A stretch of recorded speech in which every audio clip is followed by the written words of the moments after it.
Welcome to this English 1010E video where we look at how to conduct a linguistic analysis of your writing. We're going to look at two websites that give some interesting statistics so you can compare your writing with what we would typically expect to see from academic writing in general. The first website we're going to use is analyzemywriting.com. When you're on this website, we're going to look for four main pieces of information: text length and word length.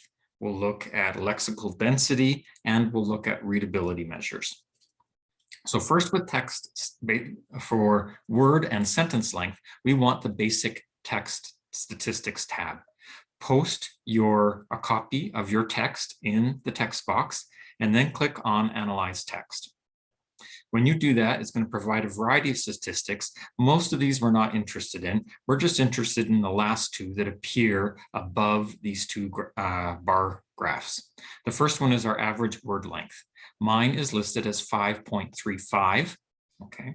And so 5.35 words in an average sentence. Now you can see on the bar chart here, I've got some really short words, but I also have some really long words. But on average, I'm close to around 5.6. And that's good because 5 is considered the average English sentence length. So I'm a little bit above that, but that's because I'm writing more academic, and academic words tend to be longer.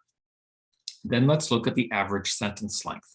My average sentence length is 27.1. Now you can see I've got some really short sentences, but then I've got some ridiculously long sentences. So that's why my average is 27. This is a bit of a problem because we really want English sentences to be between 20 and 25 words. If it's shorter than that, you might have very simple, maybe somewhat choppy sentences. Longer than 25 suggests that you might have some very complex and difficult to read sentences because there's just too much information in one single sentence. So I've got 27.1 compared to the average of 20 to 25. Let's look at our next statistic. We're going to look at lexical density. Lexical density is a measure of how many content or meaning words we have within a sentence compared to how many grammatical words. And what we want to have is a range of around 50 to 60. That means we've got lots of good content in our sentences, but not too much. Lower than 50 suggests that we don't have as much content in our sentences. They're not maybe as academic. They're more maybe oral language, more casual language. Higher than 60 suggests very difficult sentences or very dense. So my measure here is 58.74. I'm within that range of 50 to 60, so I can feel confident that my sentences have good academic content, but maybe are not too dense, too difficult. The last measure we want to look at is our readability measure. These are measures that are often used to compare a learner to a text and make sure that a learner or a reader is reading a text that matches their ability level. And so these measures are often used in the school system, and the numbering system for these scales are usually from 1 up to around 20 or so. And then each number on the scale is generally applied to a grade level in school. So if you got a text had a readability score of around 2, then we would know that that is probably an appropriate text for second graders. If it gets a score of 12, then we know that that's an appropriate text for 12th graders.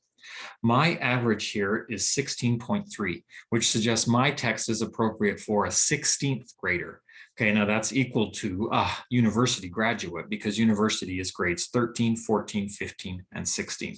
So my text is not very readable at the first year university level for an English 1010E instructor, but it is appropriate for a university graduate. And since my audience are teachers who have already graduated from university, it's probably okay, but I am on the higher side of the readability scale. All right, so those are the main statistics we wanted to look at: readability, lexical density, and then our word and sentence length. Let's use another website to analyze vocabulary. I think it's a better tool. This website is called lextutor.ca/VP/COMP. This is the vocab prior complete version. And what it does is it compares the vocabulary in your text with a large database, billions of words in English, to find out how your vocabulary usage compares with English in general.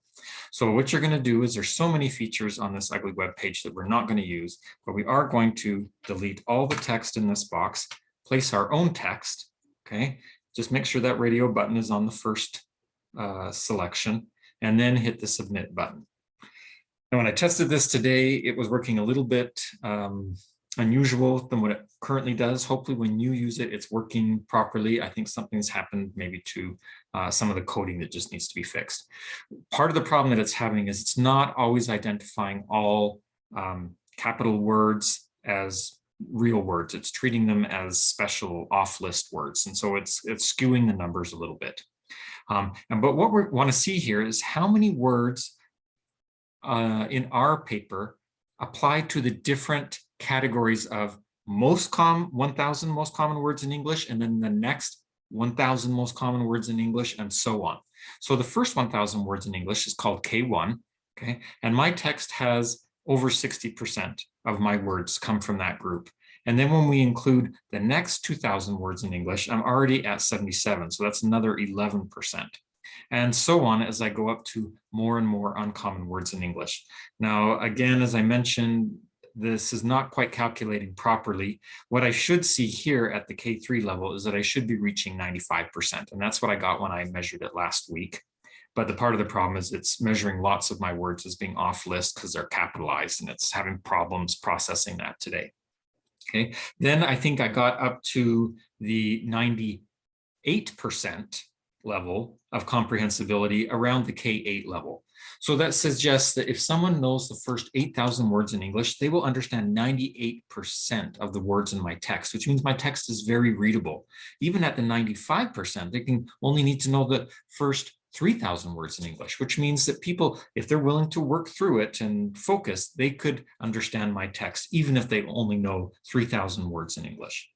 Okay, now because of the problem with here, I don't really get up to that sort of 97% until we include these off-list words.